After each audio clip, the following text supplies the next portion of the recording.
Hi, I'm Kraig Klaus, and this is State 48 Homeowner. Hey everybody, welcome to the State 48 Homeowner Podcast, and I have with me Kraig Klaus. How you doing, Kraig? I'm doing well. How are you? Excellent. So Kraig is our lead listing specialist. He works with more listings than the vast majority of agents would. You know, in a year, you'd deal with more listings than most agents deal with in 5 years. Correct. It's averaged just over 100 a year for the last 6 years. And so you've come to listing appointments, and sometimes you're probably thinking, oh boy. And, we've seen, a lot of people make some updates to their home. Correct. And think, oh, this is going to be a game changer. Yep. So today I want to talk about the 5 things, the 5 updates that will decrease your home's value. Okay. And I hate to use the word will, because not always. It depends on the market. It can. So the first thing that is on our list is taking rooms away. Correct. And by that, we're talking about bedrooms. Yep. So when we convert a bedroom into something else, we've taken a 4-bedroom and made it a 3-bedroom. Correct. So in Arizona, what defines a bedroom? Nothing. Exactly. There is in our MLS, there is no legal definition of a bedroom. If you ask 10 appraisers, you're going to get 10 different answers. For me, I typically look at, as long as it's an enclosed room, then I will potentially list it as a bedroom and then show in the remarks 3 and a den or something along those lines. What we're, I think, referring to in a lot of cases is, like I've been to ones where they took out a bedroom and made a giant bedroom, right? So there were 3 bedrooms lined up in a row, and they maybe took out the middle one and made 2 big ones, or things along those lines. More so, I would say it's big with new construction, which is why, again, we talk about having somebody with you, an agent with you for new construction, because, again, the builder pays the agent, but you have representation. Whenever an opportunity to do a den, a study, a library, or anything, or a bedroom, do the bedroom, because you can use a bedroom as any of those things. And the closet's handy. Yes, it's great storage, even correct. If it's an office. Yep, and you can put double doors, and you can do other things. It's more of a search criteria. Appraisers don't typically give a ton of value for 4 versus 3 bedroom. They like bathrooms more than they do a bedroom, because you can make a bedroom pretty easily versus adding plumbing. But it's more, when buyers go to meet with agents to go look at homes, I need a 4-bedroom, 2-bath. Majority, unfortunately, in our industry won't ask what a loft, bonus room, den, study, work in lieu of the 4th bedroom. So therefore, in their search criteria, they're going to put 4-2 in there. And if we have 3 in a den or 3 in a loft or bonus room, we may be missed doing that. So just little things in that regard. A bedroom can be used for anything. A den, a library may not be able to be used as a bedroom. And again, if you want to make the change to your home, go for it. We're just talking about things that when you go to sell it, is it going to make a difference? Yep. I've got friends that took their 4th bedroom and changed it into the largest master closet I have ever seen in my life. And their master suite is huge. They love it. It brings a lot to their life and makes them love their home more. Great. They have a real estate background as well, and so they knew that, hey, this is going to impact the value down the road, and it's going to be now a 3-bed. Yep. But, Well, and there's a balance between enjoying your home and getting the functionality out of that you need versus considering about that. And again, typically people think this is my forever home and things change. And so, it's a balance between that, just understanding that you're limiting your buyer pool when you do something like that. And that it may be great for somebody, but it isn't necessarily going to appeal to everybody. I hear that with pools, right? They're like, well, I say, well, that house had a pool, that's why it sold for a little bit more. Well, not everybody wants a pool, which I agree. Not everybody does. But I haven't met anybody yet that's willing to pay the same price for a house that doesn't have a pool as one that does. Yeah. And so that's kind of the same concept. All right, number 2 is converting a garage to anything other than a garage. Again, functionality for you, okay. Value, resale value wise, it will be a little bit of a detriment, not only to the value, but again, to the sellability and to the people finding it. If you have large 2-story homes where we did a bonus room in lieu of the garage, well, you get the square footage. So from a value standpoint, it may not actually hurt.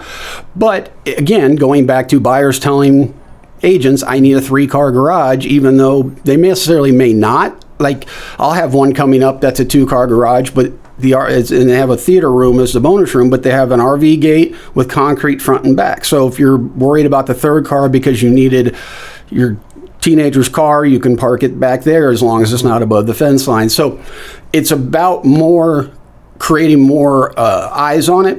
And so a 3-car or a 2-car garage versus a 1-car and a conversion is going to come up more and more searches. Yeah. Now, the tandem's a little bit different. Oh, yeah, Not many people are going to be parking in that No, it's space. about the storage, typically. Yeah. And then, if you've got, town of Gilbert won't let you have, on newer builds, will not let you have 3 garages that face the street. And so one has to be at an angle. And so often we'll see 2 and 1 in Gilbert. And that 3rd one, if you want to make it into a workshop, that's great. But, let's keep the garage door on there. Keep everything there. Let's keep it and make it so that if people do want to park a car in there that they're going to buy, that they can take out the shelving. And we have experienced my best friend going back 30 years in Tempe. That's when they bought it, it had been converted, the garage, into a bonus room. And they took everything out. And so when we went to sell it a few years later, it was tough because we couldn't include the square footage because it wasn't part of the house, but we couldn't call it a 2-car garage because it wasn't. So that bonus room actually was just there. And that's what people need to understand, because we will see in some of the older neighborhoods in Chandler and Mesa, and we will see people that, hey, let's take and put another room, let's put a guest suite or something like that in the garage, that where you pull up and you see a garage door. Correct. On the other side. There's no garage door. Right. Nothing's permitted. So yes, you can't include that in the square footage. And when people get there, the first thing they go is, where do I park my car? Right. Yep. And and that's a big part of it. And some cases, I know we're going to go into kind of do-it-yourself projects, but like a lot of times people will go, well, I ducted in to the main AC unit. Well, now you added 400 plus square feet. Your AC unit may not be designed for that. If it's on septic, your septic tank may not be big enough. I mean, there's different things that go back to, I would always, anything you're thinking about doing, talk to somebody like us first and understand, yes. And we're here for that. 100%. I trust me, I take calls and emails and things all the time. Hey, we're thinking about doing this. Hey, let me come out, walk through it real quick and help with that. So, but yeah, I think, converting garage is a big one that I would recommend not doing or being prepared to convert back. That's the key. So if you need to put people in there, if you need to do all this kind of stuff, you can put in a wall unit for air. You can do all this kind of stuff. Just do it so you can put it back. If easily you need to frame in a wall on the inside of the... Leave the tracks, leave the wiring, leave all the electrical, everything. Hold on to all your garage door openers and be able to put those up before you list. Yep. These are things that you want to do before you list, not saying, hey... I'll do it. I'll give a credit or I'll do it. Yeah, no. They're going to see it. Because they're just not even going to see it. Yeah, or they may not even see it. You're not going to have that conversation. This video is brought to you by Klaus Team Real Estate Solutions. The Klaus Team is different. With the Klaus Team, you have someone on your side. Where you live and make memories is important.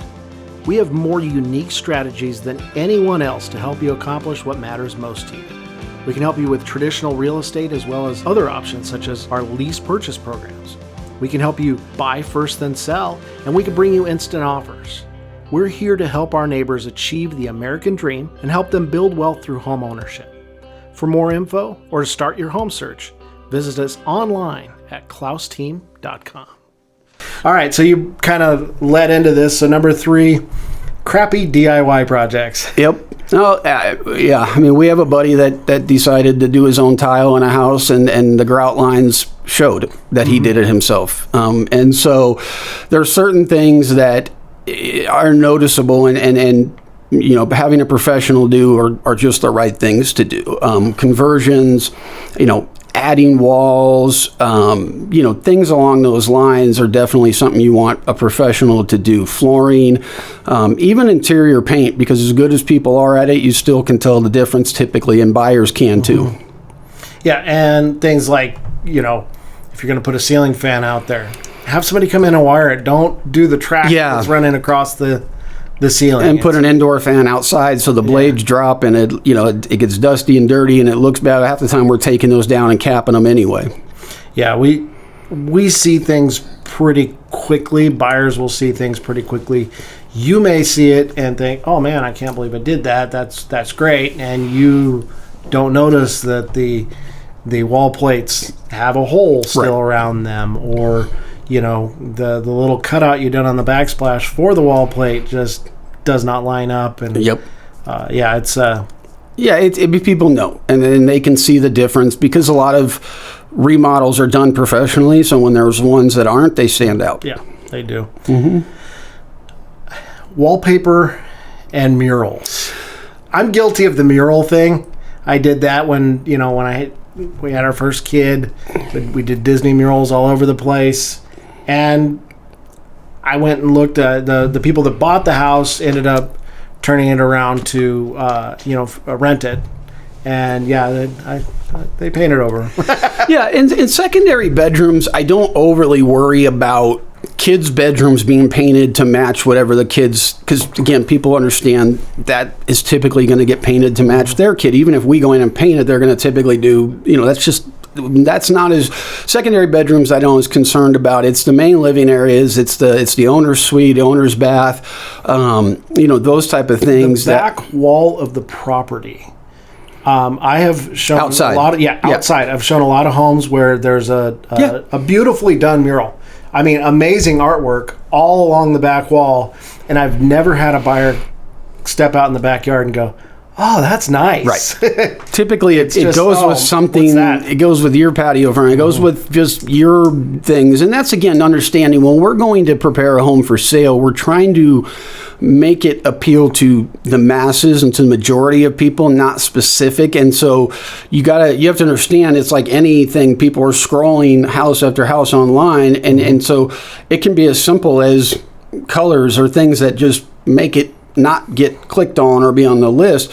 Wallpaper is tough. It's coming back, and it's a thing. So it's more of how it's done and who does it and where. And you can't have a bunch of different things. No. I think, our standard is we try to keep it to 2, maximum 3 types of flooring and 2 to maximum 3 types of paint colors, because otherwise it's distracting. It gets busy.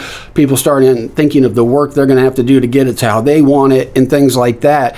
And again, this is something that's changed in the last probably 10, 12 years. Is today's buyers, for years, carpet and paint and resale we didn't pay attention to because you were going to change all that yourself. Nowadays, buyers want move-in ready, and they'll pay double what it costs you because they're financing it over 30 years. Yeah, and keep in mind that wallpaper and murals and interesting paint combinations, it's incredibly personal. Correct. And it appeals a ton to you. Buyers are going to come in, and instead of saying, "Oh, wow, that looks cool," they're thinking, "Oh, wow, that's a lot of work to."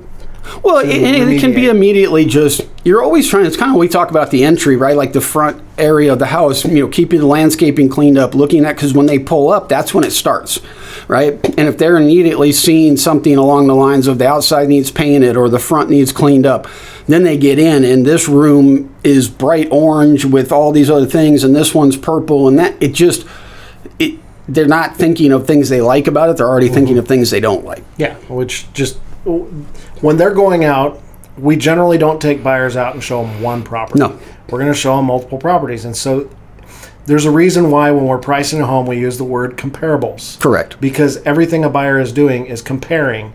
And if they see a ton of work in this house that otherwise is a perfect fit for them, they're going to see, oh, well, this other one is move-in ready. And we don't have to spend the money. We don't have to find the vendors. We can move right in. We don't have to paint while our kids are, it's just the way the world is today. People want it done and done now, and they don't want to have to wait or do it themselves.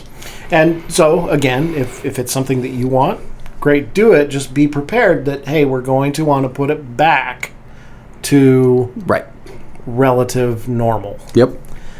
All right, so number 5, probably kind of controversial. Very controversial. Solar. Yes. Solar is interesting in that there still is not enough data from an appraisal standpoint to give value for it. And typically leased solar, they won't give value to. Even owned, I've had challenges getting something out of that. Solar, from my experiences and looking at hundreds of leases we've sold over the years and different things, is I haven't really seen the value until you're 10 plus years into it. And with the average home buyer staying 4 to 5 years in their current home, you're paying a lot of that up front for somebody else to get the advantage in it. So I think if it's fully owned. Now what we see is a lot of people list it as owned, and then you find out that it comes with a loan assumption. Correct. So when we have owned with loan assumption or lease, both of those right now with inventory low, most buyers are buying at the top of their so in another payment's going to knock them out. Well, and they don't think about, well, I have SRP, I have utilities. They don't think about that when they're thinking their total housing budget, right? You're thinking principal, interest, taxes, insurance, HOA, that. You're not thinking about those. So when then you see $180 a month lease payment on solar that you probably didn't want in the first place, or didn't, or don't understand, or didn't have it sold to you by the solar company directly, then they're adding that into their loan cost versus just traditional utilities that they don't think about till after the fact. And so it's just one more hurdle, I guess, that they have to. And it may just be that they don't qualify anymore. Yep. And that's possible. It could be their debt to income ratio gets changed because that's a forced payment. There's a lien on it. And so, it absolutely can do that. And I think if you have a $180 a month loan payment and your bill in, you're talking about your bill in December was $5 or you got this money back, well, you still have a $180 payment. My bill in September was $100. So, there's all balance to it, but typically what I've seen with most solar, especially leases, is that it's a 10-year return minimum. Yeah, and the idea with lease is at the end of it, you still need to buy the equipment. Correct, or they take it. And at this point, you're buying 30-year-old equipment. Right. Yep. So I know it's high-pressure stuff when they come to the door. And there's all kinds of tax incentives, and they're trying to subsidize and do all of these other things. Just think about your long-term plan. Yeah, the best is if you do want solar, save the money and buy it. Yep. If not, make sure that you're going to be there for 5 to 10 years. At least, because that's how long it's going to take before it really. And if you're finding a resale home where the solar is owned and you're going to get all the benefit of it, that's a big advantage because you're just getting the positive from it and none of the cost involved and associated with it. So that is something I've always said, if you can find that, that's great. I've never had a buyer when we're looking for a house that says, well, one of my must-haves is solar. Never. Nope. So it's not a plus at all. Right. It actually tends to be more of a negative to people that they go, oh wow, or they don't understand it. But generally, if it's owned outright, that could be a big benefit to people. But at that point, if you haven't been in the home for about 10 years, you probably haven't seen the benefit from the.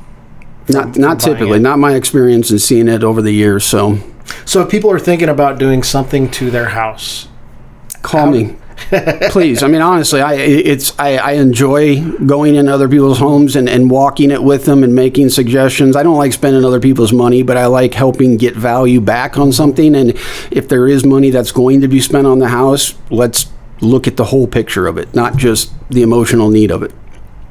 So if you have an idea that you want to do to your house, you've seen something on TikTok and think, oh man, I want to do this, give us a call. Please. 480-354-7344. Thanks, Kraig. Thank you. Thanks for spending time with us this week at State 48 Homeowner, the ins and outs of owning an Arizona home. You can connect with us for more information, submit topics you'd like us to discuss further, and you can see relevant videos, give us feedback, answer your real estate questions, and more at state48homeowner.com.